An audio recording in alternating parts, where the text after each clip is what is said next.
नमस्कार दर्शकों, मैं प्राची राय आप सभी का स्वागत करती हूं एशियन स्काई न्यूज में। दिल्ली के सतबड़ी इलाके में 1100 पेड़ काटे जाने का मुद्दा फिर गर्मा गया है। दिल्ली सरकार में मंत्री सौरभ भारद्वाज ने इस मसले पर उपराज्यपाल महोदय विनय सक्सेना पर हमला बोला और जनता के सामने खुली बहस की चुनौती भी दी। इसी के साथ उन्होंने कहा कि इन दिनों दिल्ली ही नहीं बल्कि देश भर में हरे भरे पेड़ धड़ल्ले से काटे जा रहे हैं।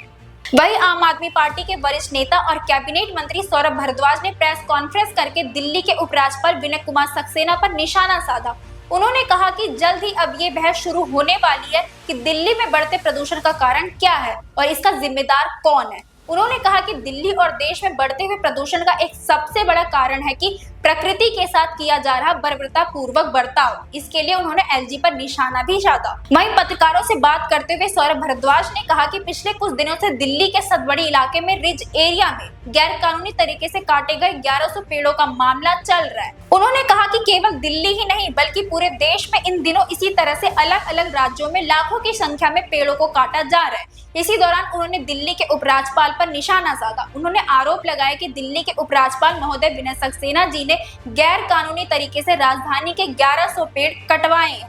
वहीं उन्होंने दावा किया कि सतबड़ी रिज एरिया में गैर कानूनी तरीके से काटे गए 1100 पेड़ों के संबंध में साक्ष्य सामने आ गए हैं और उपराज्यपाल महोदय के साथ साथ भाजपा भी बेनकाब हो गई है। उन्होंने दावा किया कि 3 फरवरी 2024 को उपराज्यपाल महोदय सतबड़ी रिज एरिया का दौरा करने गए और उन्होंने आदेश दिए कि जो भी पेड़ सड़क के चौड़ीकरण में आ रहे हैं उनको काट दिया जाए। इसके बाद कैबिनेट मंत्री सौरभ भारद्वाज ने इस मसले पर दिल्ली के उपराज्यपाल महोदय विनय सक्सेना को खुले मंच पर चर्चा करने की चुनौती दी। उन्होंने कहा कि मैं उपराज्यपाल महोदय को इस मामले पर जनता के सामने खुली बहस की चुनौती देता हूं। उपराज्यपाल स्थान, समय और तारीख तय कर ले। मैं इस मामले पर उनसे जनता के सामने चर्चा करने के लिए तैयार हूँ।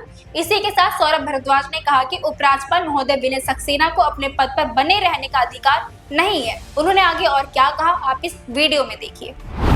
देखिए, आज पहली बार सीधे एविडेंस सबूत एलजी विनय सक्सेना साहब के खिलाफ हमारे पास हैं।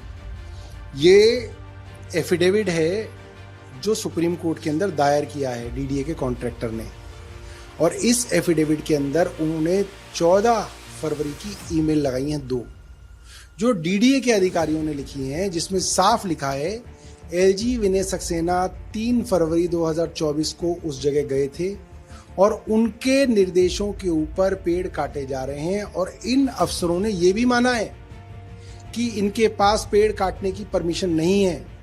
फॉरेस्ट विभाग के फॉरेस्ट रेंजर ने 13 तारीख को उन्हें रोका कि आप पेड़ नहीं काट सकते, आपके पास परमिशन नहीं है, मगर 14 तारीख को फिर मौखिक तौर पे उनको रोकना बंद कर दिया। इसका मतलब साफ है, एलजी साहब को मालूम था कि परमिशन नहीं है, फॉरेस्ट डिपार्टमेंट को मालूम था कि परमिशन नहीं है, डीडीए को मालूम था कि परमिशन नहीं है। उसके बावजूद एलजी साहब के निर्देश पर 1100 पेड़ काट दिए गए।